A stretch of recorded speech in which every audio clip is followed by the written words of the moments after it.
Ова е поголем проект не само во одредени градови, туку во сите градови во Македонија. Нашата цел беше првенствено Скопје како центар е презаситен и сите активности се случуваат во Скопје. Ама мислиме дека другите градови исто така има можности да ова свест за еколошките активности можат да бидат применливи во сите градови. Првата работа конкретно за овој проект што ги имаме е за Лепо текстил.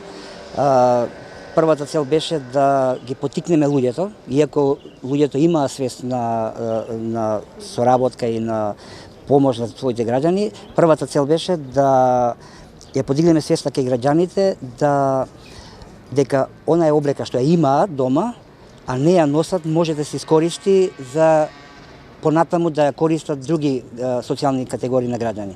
За да не биде погрешно разбрани, ние сакаме ова да го направиме на подостоинствен начин, значи сето она што ќе се дава да не биде нешто кое што ќе биде подостоинствено на луѓето, туку да може да се селектира, да се испера, да се срезат и сето она што ќе биде донирано да вистина биде со добар квалитет.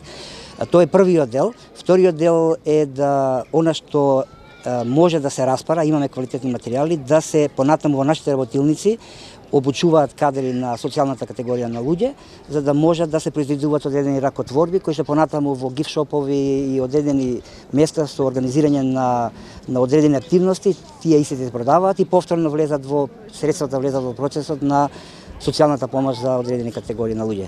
Третиот дел што ни е и најважен, а тој е веќе и најтешкиот дел, тоа е да поминеме и на индустријскиот отпад.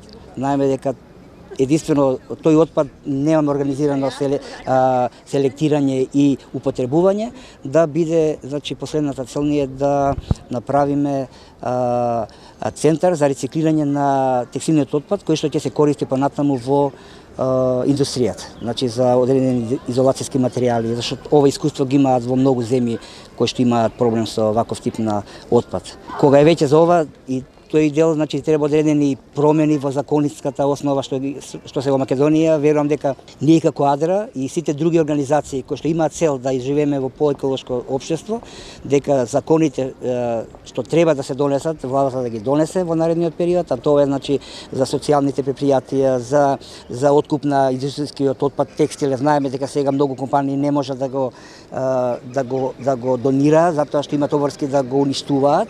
Така да се надевам дека ќе можеме да делуваме со сите други да овие законски измени се донесат. Јас сум презадоволен, можам да кажам една од најдобрите градови кога е во прашање свеста кај луѓето дека оваа акција е позитивна, така да телефоните се загреваат, значи луѓето се јавуваат ностоп.